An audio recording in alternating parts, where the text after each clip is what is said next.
and make sure we can get this going. So as we have the recording going progress right now, this one is be accountable for yourself, for your community, and for your planet. So the idea is, if you think about what's going on, and we have been doing this now for 18 months in the ecosystem, what's going down, not just the principles, but the thought process of how we're going through this, changing of the hybrid of what we're doing, whether we're working in the office, whether we're working at home, whether we're connectivity is that most importantly right now, we're going to break it down to 3 different questions today. We're going to look at for yourself, how that is about the wellness of our financial, physical, and health well-being. Second, it's going to be social impact for the shared resources, collaboration, and sustainability. And then third, climate change, how we're going to deal with the ecosystem, agriculture, and logistics. And we happen to have 2 of the best logistics people on this call. So I'm excited to see how that goes. And so the idea is that with Be Accountable, we've been talking before we got on this incredible call to talk about how this is going into our environment. If you think about what's being said for our emotional stability of what we're dealing with, of what's really happening behind the scenes, ability, what either is COVID's going to be an addressable action, or are we dealing with it? We're being very spontaneous of reaction things, and we've got to look and control and keep our mindset, because we can't help ourselves, how are we going to help our community, and how are we going to help the planet? So we need to reset, and this is where I want to have everyone be on there. So I'm going to go ahead and start with the very first one who is on the call and go in order. So Erica, how is that going to affect you? Is about the very first one about yourself. What is that, you as a leadership, what do you bring to the table on that? That's a lot to unpack, Desiree. So I do think yeah, so we're talking about accountability and sort of personal, and then outside your environment. Are we talking like business too? Okay. Well, I can start, I guess, in 2 realms. We all have lessons to share. And when I had first started a business back in, 2009, I had later brought on someone to work in the business. I spent a good 1.5 years training her.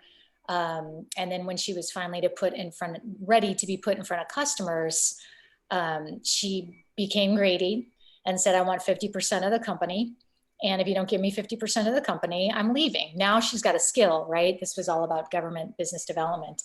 And I thought, wow, what in the world? Like, I would never do that to someone who spent all this time. I paid her more than I paid myself, trained her.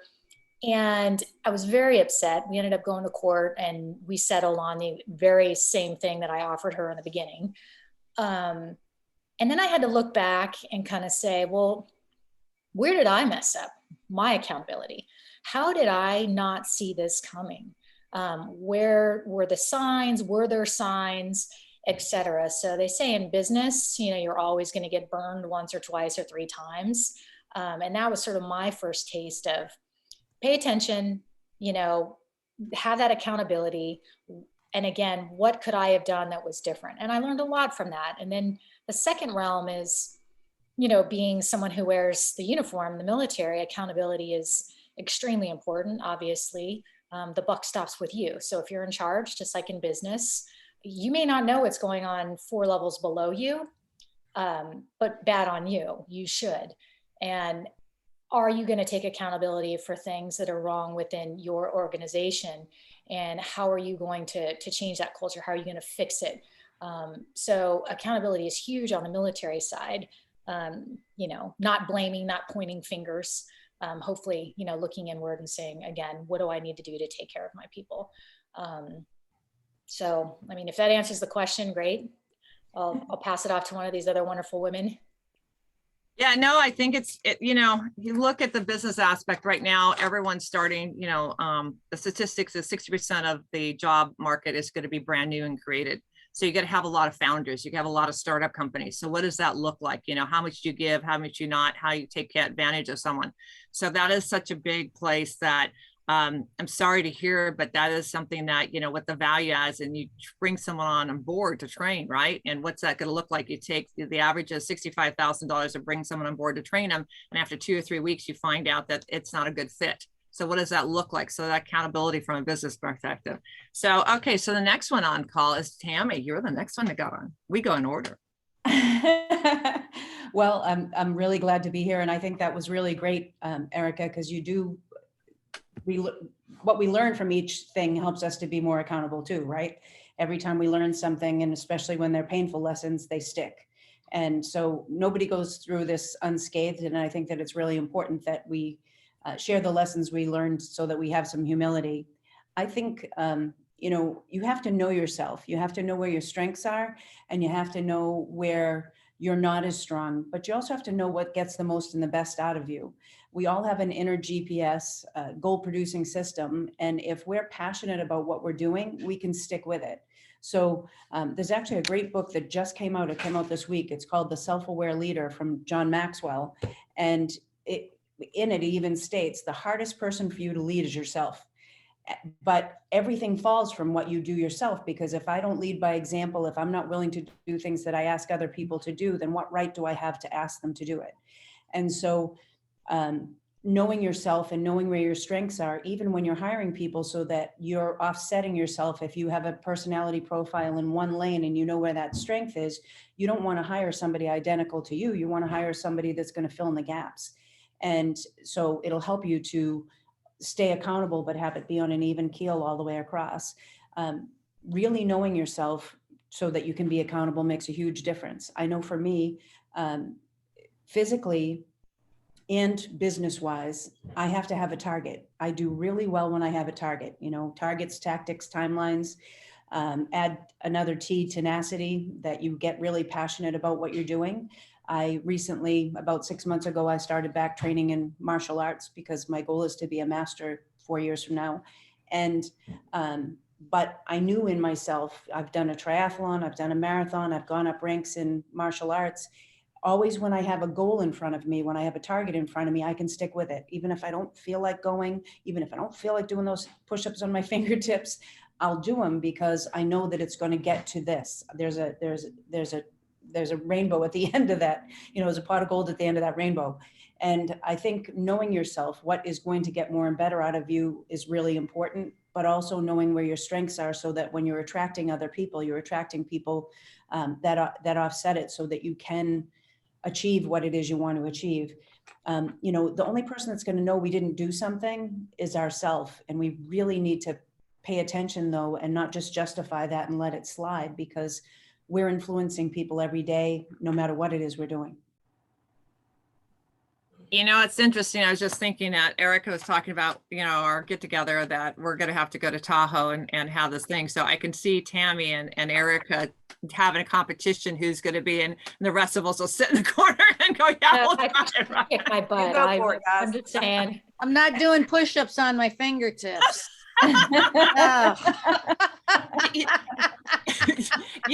say the #1 CEOs are all have some kind of sports in their background. So you've got Teresa playing soccer, and you got karate, and Erica in the military, how to throw the guys over the shoulder. I played water polo. I don't know what, Kelly, you did. So I'm just letting you know, we have defined right here that that's all part of the sport. So thank you for that, Tammy. That's fantastic. So the other thing is that we could go on with Kelly. You talk about, you have so much going on in logistics. You talked about the meetings you had every single morning, that the CEO of UPS would get on and set that framework for all the employees, and we're dealing with the wellness of, let's talk about, let's say, financial, the physical health of UPS drivers. And then you look at the health of the mental health, right? The aspect of what's going through, and that resetting, it always stuck with me how incredible those 3 valuable minutes every morning they would have. So if you kind of elaborate a little bit, I think that'd be fantastic to bring to it. Well, first I have to say I played basketball and softball. So I just want to put it out there right away. And I rode horses. So there you go. I do think there's a lot of things that sports gives you and teaches you that you can use in business. But be that as it may, that's a whole nother topic. I just want to echo some of the things that Tammy and Erica already mentioned. At UPS, we talked a lot about accountability. We talked about personal accountability, and I would even relate that to ownership, right? And what we would look for as a quality in a leader is when that leader stood up and had to explain bad numbers, or had to explain an accident that a driver had, or had to explain, they took ownership, that they felt accountable for that, even though it was one of their employees that was doing it. Back to Erica's point, right? You have to look at yourself and hold yourself accountable and say, what did I miss? How could I have trained better? How did I communicate? What could I do better the next time?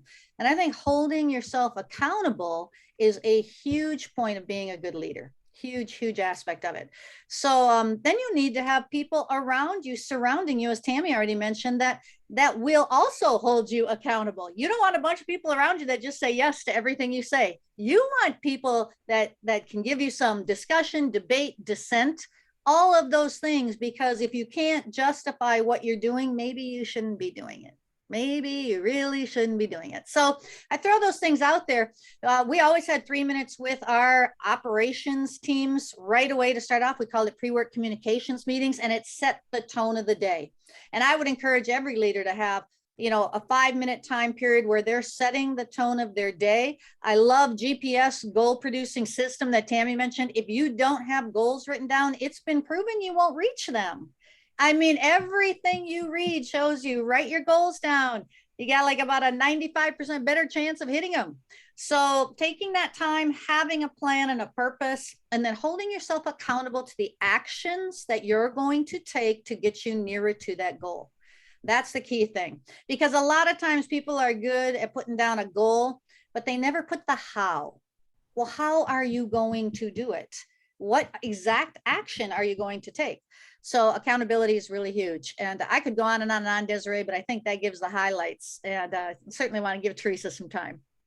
Well, thank you. I know you could go on because look at the leadership. I mean, hello. But no, I think it's fantastic, Kelly, and all the work that you're doing. So thank you, everyone on the call.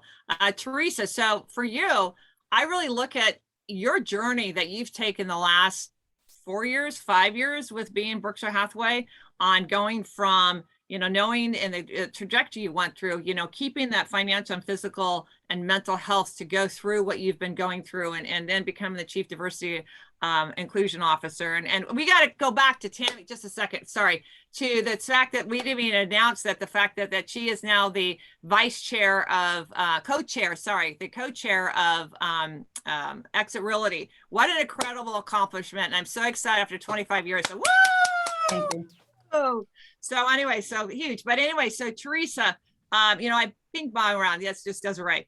So my chorus is that, Teresa, you have, like I said, have gone through so much in your trajectory and pulling things together as a human being, as that, from a physical and a health perspective, keeping it together. What's that been your secret? Well, I don't know if I've kept it too well together, but let me, first of all, the feedback that I'm hearing and all the wonderful information. I just want to tell you, I get so pumped up, right? And I hope the audience as well. There's a couple things. Number one, first of all, I'm coming from San Francisco from the ARIA conference that I'm co-chairing this year. So it's an exciting thing for me.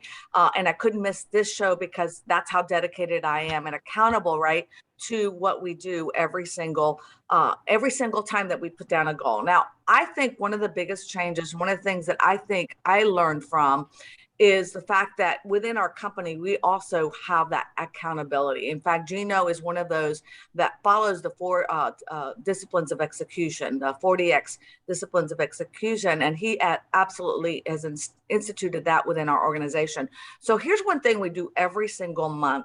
We write down at the end of the month, so toward the beginning of the month, we put down all of our commitments for that month. So for example, for this month, I wrote down at the end of September, 10 things that I have to accomplish this month. Okay.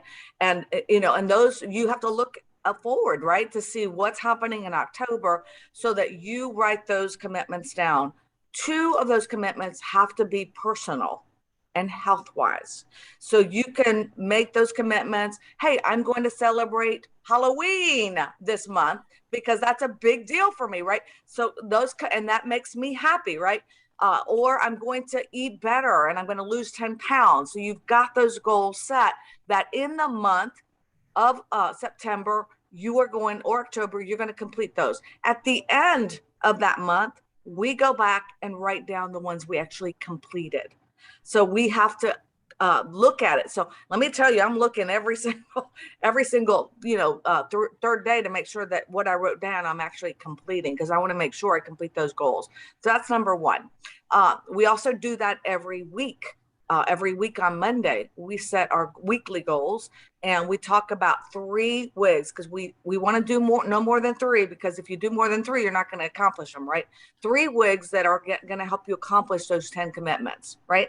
So to your point, Kelly, you have to measure, track, and then you also kind of hold a contest, because when there's a contest, when things are measured, improvement improves, right? And when you're competing, you really also see that people want to make sure that they complete those goals every single month and every single week. So that's something that I think personally has really helped me in my in what I'm doing, because it keeps me focused, right? I think follow one course until successful, right? You want to make sure you're following that course until you're successful and you're completing that course. Now, I will tell you, I was just at NAWRB, the NAWRB event, and Gary V talked to, Gary Vanderchuk. A lot of people know him. Tammy, were you there? I couldn't remember if No, I saw I you. was not there. We had So, representation. There was 3,500 agents. I could not. Awesome. And he talked about health. And that is another thing I think that is really important for us. You're talking about accountability and health, all of us, that health, not just health in how you feel and that you are doing okay, but the health of your own psychological. And the fact that there were 3,500 people there, and here we had a limit in San Francisco due to COVID restrictions in the city.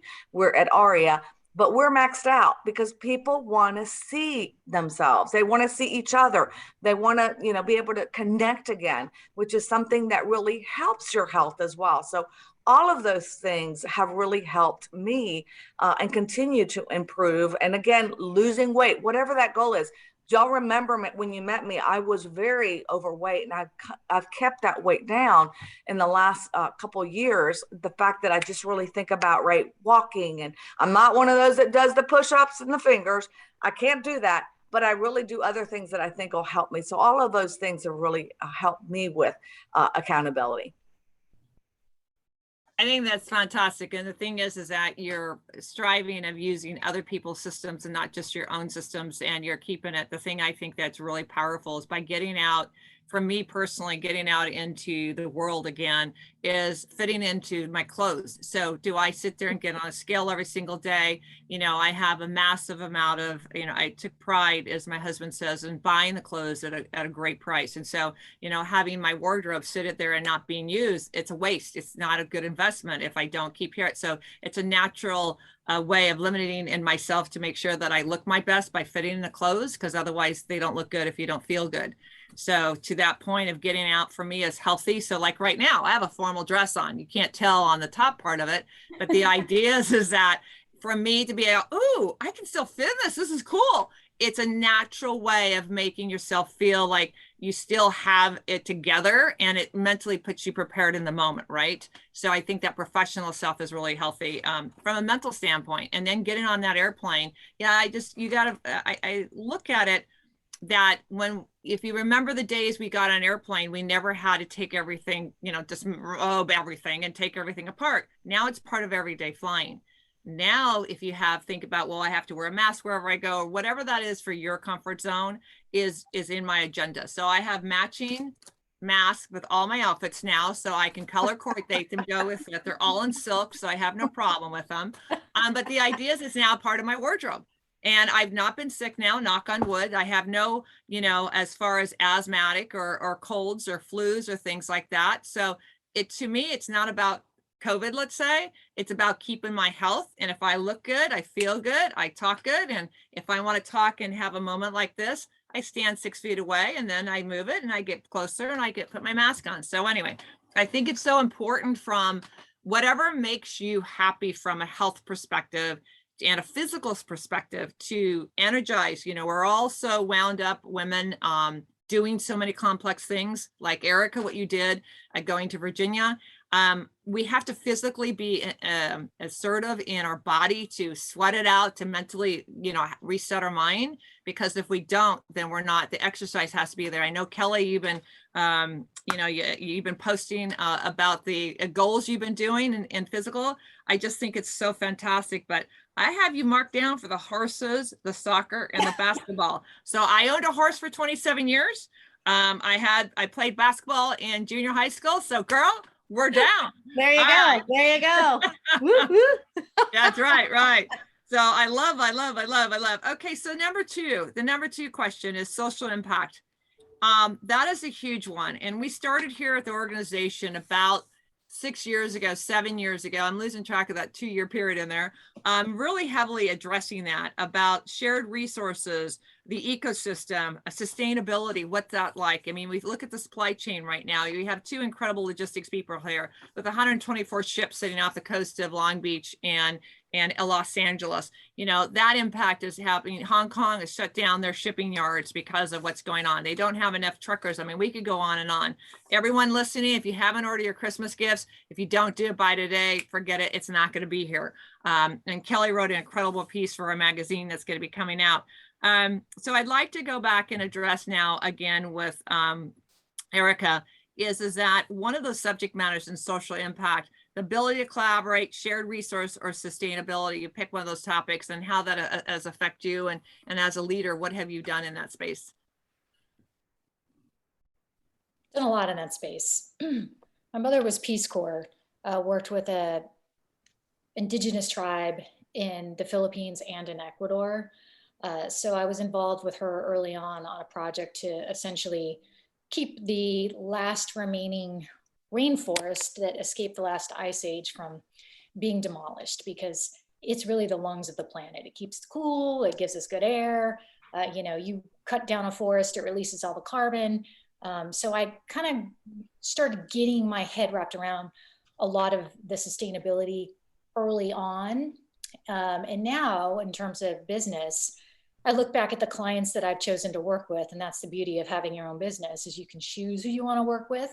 And if you have a client who is not a good client, then you can get rid of them.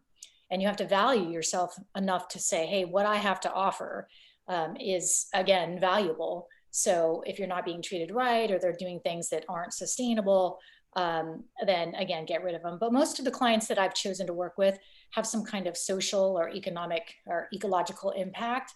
I've worked with solar thermal companies. I've worked with PV solar companies. I've worked with wastewater companies.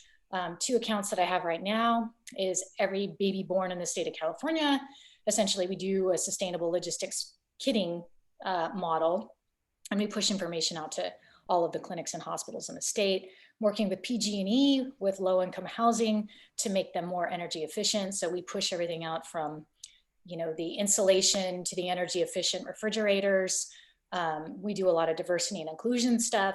So again, there's companies that are doing well. I've worked with large construction companies that are really focused on LEED building. So who can you work with? How can you help them succeed? They're doing good, and then you're helping them do good. So that's just kind of been a practice of mine, besides all the advocacy work that, a lot of us do when it comes to, things that we're passionate about.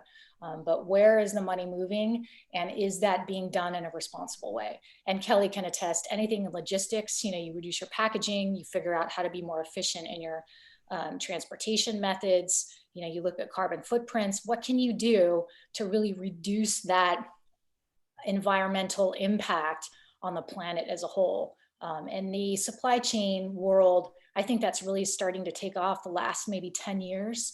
But prior to that, not so much. So again, I just choose to work with companies that are trying to do good by the planet or by the people. And it makes me feel good to work with them.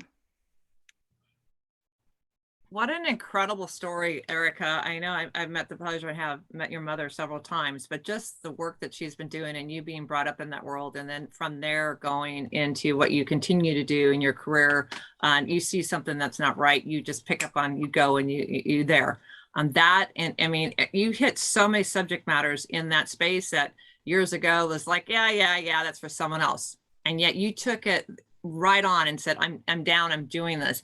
And to be able to pivot that, and the conversation is that it's not the most glamorous, or it was something that the rewards were not there, but now it's the mechanism of what we need and we have to have. And, you know, the time is already passed, but we have got to start somewhere to really amplify that going through. So hearts out to what you're doing and all that kind of incredible work.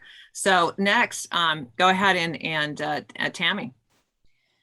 Yeah, I think probably the best thing that I can explain, you always want to constantly fine tune and improve what it is that you're doing. And it's easy for us because we're privately held, so that we can make adjustments as time goes on. Sometimes it's a little bit harder when you're publicly traded and you have to go through maybe a few more channels. But we started a program early on, right when the company started, of who we are as a company, and so we started doing charitable work. And in the beginning, it was Habitat for Humanity, which obviously helped more people have home ownership, and we contributed $4 million to Habitat over a chunk of time, because money from every transaction goes to a charity. But a few years back, we switched it to the spirit of Exit, and we did it on purpose. We wanted to make sure that people had an opportunity to pay attention to their passion project, because just like I said on your inner GPS, you'll be passionate about something. When you're passionate about something, you're going to stick with it and you're going to take responsibility for it. But we found if people did things together as an office and they worked together as a team, and then Exit matched the funds, that they could pick a project that was really passionate to them. You know, real estate's 80% local. They'd find a passionate project for them, that it might be helping veterans, it might be the environment, but they had a choice of what it is that they did that was the closest to their heart and the closest to their community. So we've actually passed the $6 million mark with the spirit of Exit, but it's really more than anything, it's that group of individuals going together. And all of the agents and brokers, they create this unbelievable culture. They become closer. They want to do more for each other because they've gotten to know each other better, and they feel a responsibility. And by spreading the word, I look at it as the ripple effect. You know, you put a stone in the pond and then you watch it start to ripple all the way across. But then after you do something good, okay, celebrate the win for a minute. And then let's go to asking effective questions. In what way can I do more? In what way can we do something different that's going to actually have a larger impact, that can maybe touch more lives? And whenever you make a commitment, it's a responsibility to stick with that commitment. And so every one of us has to do that as leaders, demonstrating that all the time. So we try and participate as much as we possibly can across the globe while all of these events are going on, so that they see that we're not just saying we're behind it and we're not just writing out a check, we're physically there behind it. I've had literally trash bags, shopping bags from Walmart with elastics around my feet because we were in so much mud and so much water to be able to go in and do work in places. But they remember that. They remember that you were part of the solution. And I think that's the other piece of it. It's really teaching people to focus on the solution, not on the problem. It's so easy right now during the pandemic there are a lot of people that are really suffering from depression and having a huge amount of mental stress. And I think that if you get their eye focused on what the solution is instead of the problem, so in what way can we fix this? In what way can we improve this? In what way could we make this a little bit different? You've got their head in the right space. And I think that's part of the responsibility too. But one of the best things for anybody mental health wise is to go do something good for someone else. And it doesn't matter what that someone else or something else, it could be, you know, bringing canned goods, or it could be walking a dog that's in a shelter, but doing something that is outside of your realm so that you get out of that headspace really does make a huge difference. Tammy, I think that it's incredible. And if you think about what you went through with the 25-year anniversary, the scalability of from a private company's perspective, not only did you have 4 major adjustments in your leadership, the fact that you're now the co-chair, the fact that you're the amount of money that you guys have given back, and the fact of keeping the relationships of the community. And number one is what you focus from, not to Habitat of Humanity. If someone else having your money, you gave within the community that where your agents are, is that core of your growth. And that's what's so powerful, excuse me, is putting this together. And I really believe that it comes from the leaders of where we're involved, right? And how they can put that together. So thank you for that. I think it's incredible. Okay, so next, Kelly. Wow, there's so many things to talk about when you think about sustainability, et cetera. You know, certainly you learn a lot of your core values from your family, but I have to say that UPS taught me a lot about corporate philanthropy. And we had a very humble founder. UPS was founded in 1907 by a man who believed you should give back, but you should never talk about it. So most people don't understand. I mean, UPS is the first company to ever give over $1 billion to United Way. UPS has done, and that was 5 years ago. I mean, and that's UPS employees. That's their employees doing a gift campaign. That's not, you know, and then UPS has a huge foundation. The Annie Casey Foundation was established. They give out tons of grants, et cetera. So I think any corporation out there today needs to be looking for the way, how are they giving back to their community? Because they are certainly utilizing all the resources of the community, whether that's the roads, whether that's the airports, whether that's the labor, the people. So I think that whole piece of philanthropy with a corporation needs to be connected in a very, very strong way. And you need to allow your employees to be engaged in those areas that they identify with. For example, for me, you know, I have a couple basic core causes, I would call them. Homelessness is specifically for women. The ocean, very similar to the rainforest, Erica, you talked about that. And then education, because truly, you know, to be sustainable, we've got to have educated children. And our children in America are not getting the education they need. And we just can't be sustainable if you don't have educated populace. So I would always tell people, find the thing you're passionate about, the thing that really hurts your heart when you see it broken, and just work on that one thing and give back to that area. And whether that is, maybe, you know, you're really busy, so sometimes you write a check, maybe you can get in there and actually volunteer, like Tammy mentioned. I mean, there's so many great ways to be involved.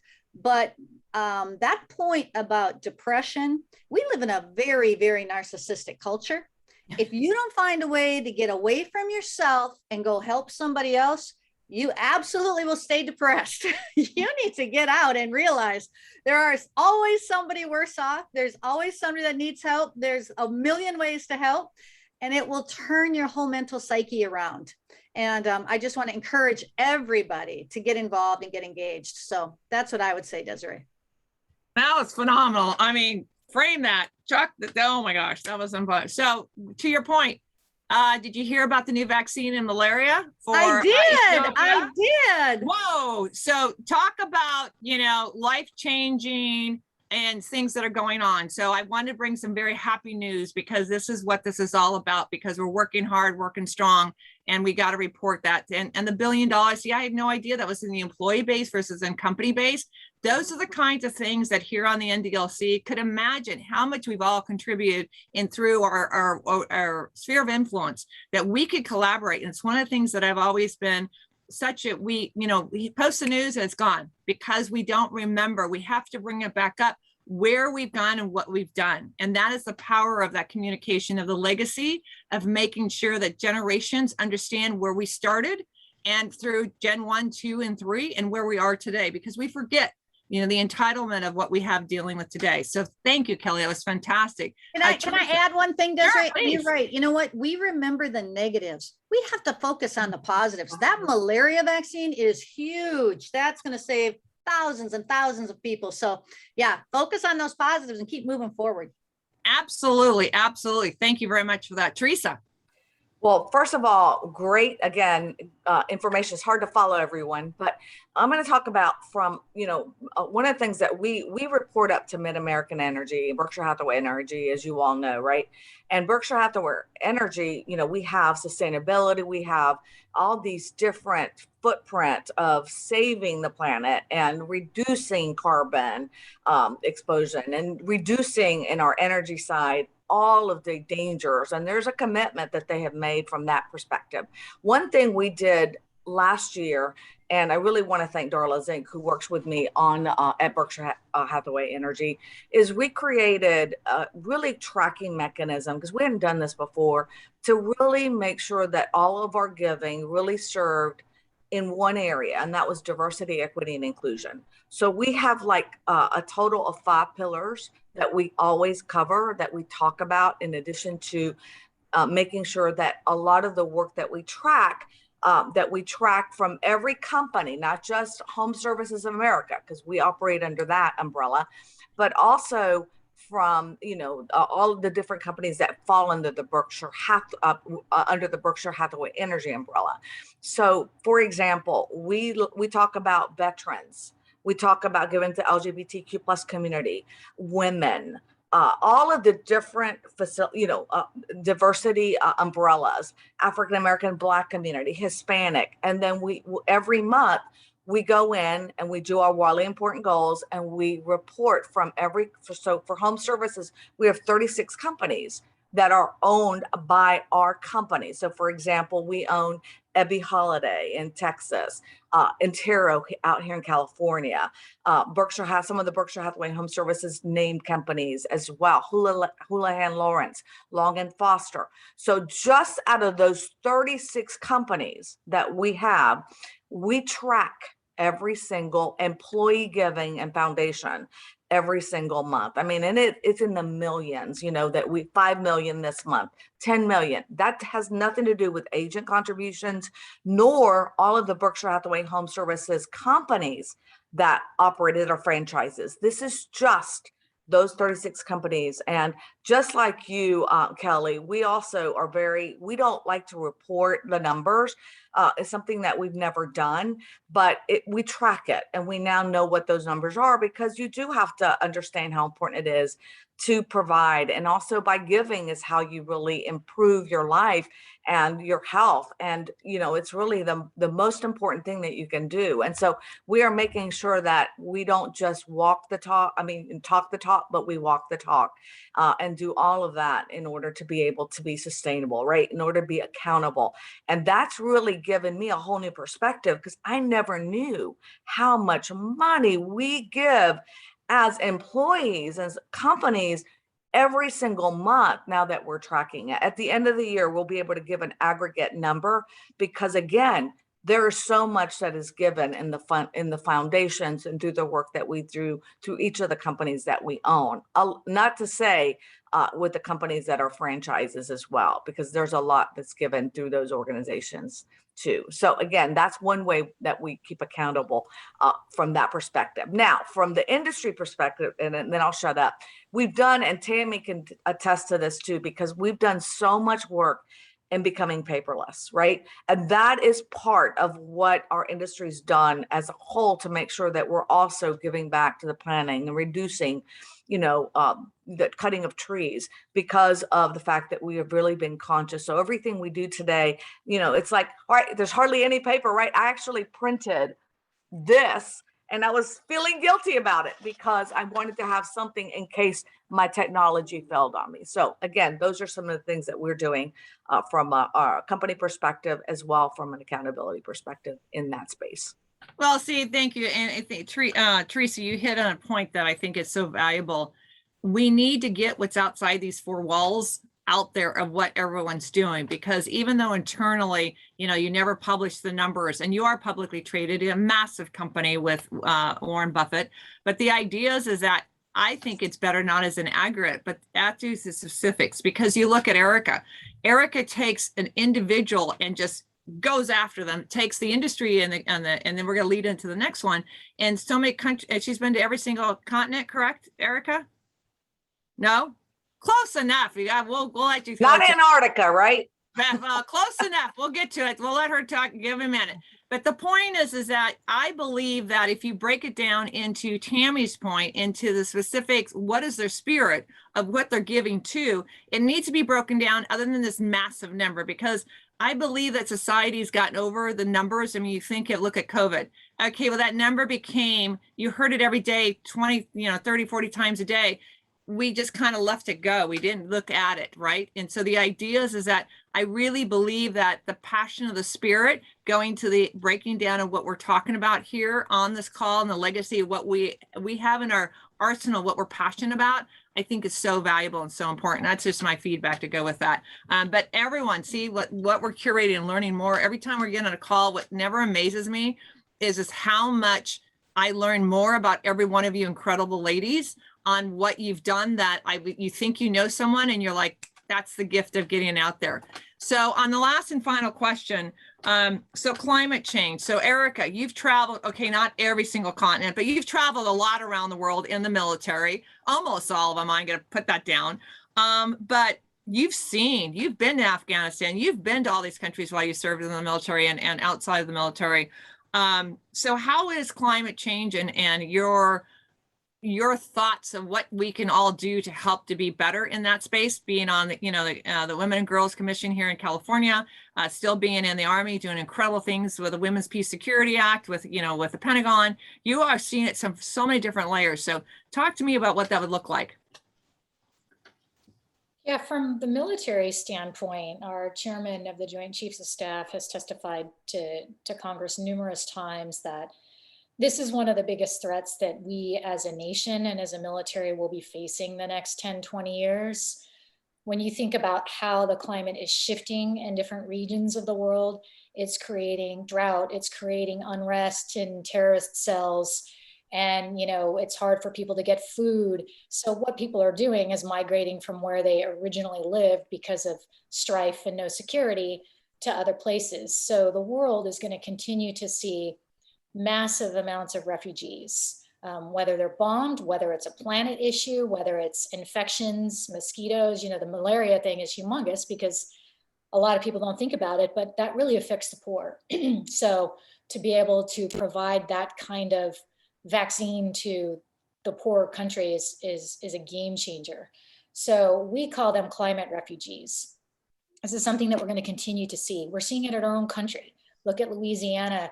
Look at the South. I mean, as the Gulf continues to warm, it creates more moisture and it goes all up and down the East Coast, and it's creating a ton of flooding and a ton of snow. We've got our droughts out west. So think about that on a global scale, and what that is going to do to the human aspect of this, and how many people are going to be hungry because they can't grow food, right? They get flooded out, they get fires. So it's an absolute threat. And the scientists will say, well, we've passed the tipping point, it's too late, but we still should be doing certain things to slow the catastrophes that are going to continue. And these are scientists, and this is the military, that are going to continue to come our way. And our response to that, our money, our people, it's hard enough going around being the world's policeman sometimes, or peacekeepers, whatever role we're playing. Now we're going to be putting a lot of time into domestic issues of climate change and the globe, and what is that going to do? How much money is that going to cost the American taxpayer, and how many soldiers are going to have to be uprooted again to respond to these climate catastrophes? So it's kind of my take. That was incredible, Erica. So if you think about the military's role, protection, now it's the protection of the earth, right? Of the planet, to go with it, to go in that aspect. Okay, so we're quickly, Tammy, you're next. So I think one of the things that's really important, it's definitely one of the things that we're doing as a focus, but I think that it's something everybody can do in their own way, is make sure that we educate people as much as humanly possible on everything that we're knowledgeable about, and what we're not knowledgeable about, we need to find the right people. So for us, we found Connie Myers, who has crisis knowledge management. She worked for FEMA for 20 plus years, and she literally wrote a book on when the unthinkable happens. And it is, so we have our people we were the first company to have our people take a course called Crisis Knowledge Management. And it can be anything from an oil spill, a truck tipping over that has chemicals in it, to fires out in California, floods, hurricanes, tornadoes, you name it, an active shooter.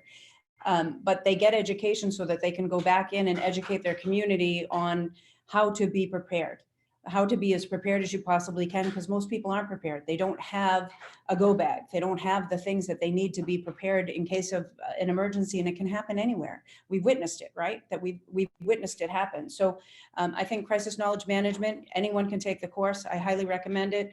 Getting a green designation so that you know what's out there and what's available that you can utilize to really make a difference, I think is really important. But 2 points that I will add, and I think that they are more important than anything else for us to actually get the word spread and get people to actually take it viral, and that is we've got to humanize it, right? We've got to humanize it so that we're attaching it to a story that it's a real person that's been helped, a real person that's been harmed.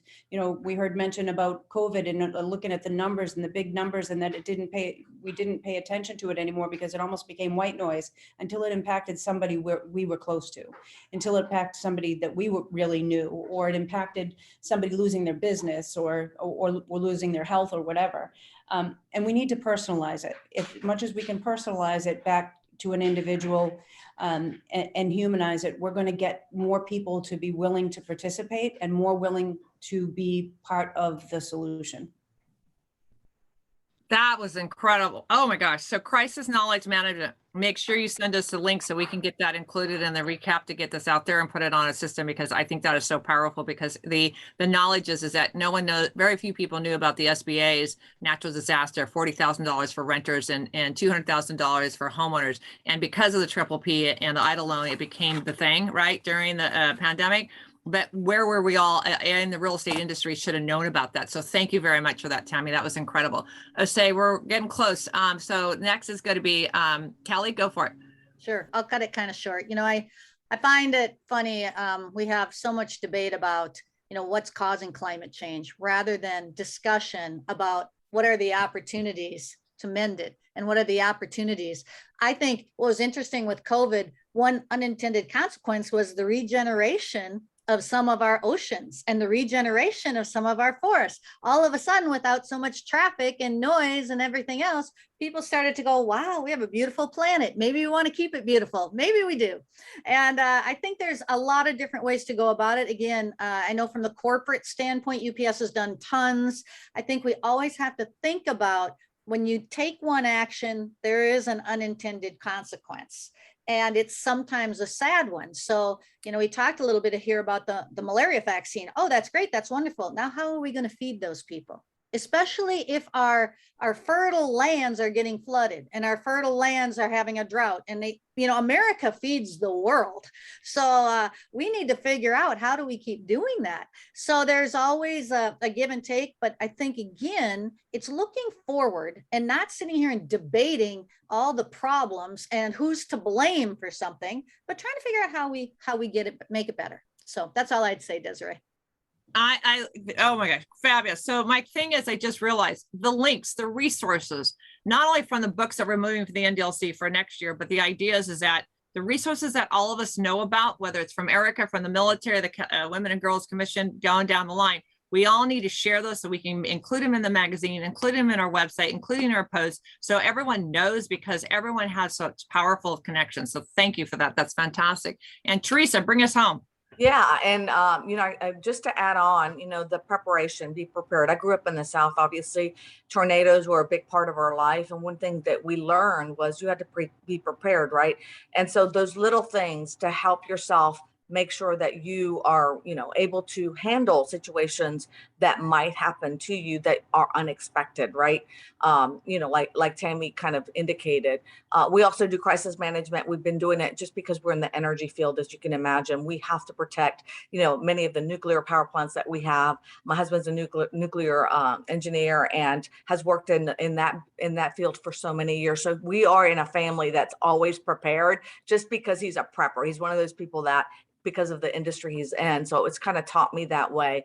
But we can start simple. I think one of the things that I notice about cleaning the planet that everyone can do, even our kids, is pick up trash. I have noticed more and more the little simple, don't throw away your trash. You know, like people are just throwing it away.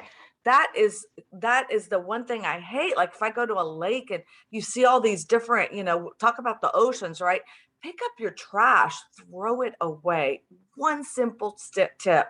Don't throw it out in the street, because that really causes our whole earth to look horrible, every area to really, you know, to be displeasing. And so one of those little things that you can do starting from home is just that one thing. I love it, Teresa. So if you think about what we've heard today, is be accountable for yourself, for your community, and for your planet. And that whole thing has to start with your internal, you know, if you take care of yourself, you live within yourself, you live within your community, you live within the planet. what simple things you can do from the small everyday, from picking up your trash to being what you're looking at the global situations going on, whether it's logistics, whether it's health and air and the ocean that we're breathing, and what that's going to be. Because if you multiply that by 7 billion people, it's a game changer. So we all need to go through it. So thank you from the bottom of my heart. That's been incredible. And everyone who's listening as this gets circulated through the system is to make sure you send us links that are help us all, because we all can't just know everything. The idea is that the more we share and the more we collaborate, the better the ecosystem is. So next month, we're going to have build equality, empower women every day to achieve an equal playing field. And that'll be on November 4th. So thank you, everyone. And Miss Halloween, that is Teresa Powell Smith. We have deemed her every single year. Her entire house, her entire block is just crazy wild. So thank you all very much. And please be safe and stay healthy. And we'll see you all next month. So everyone, thank you very much. Have a great one. Bye. Bye, everybody. Bye, everybody.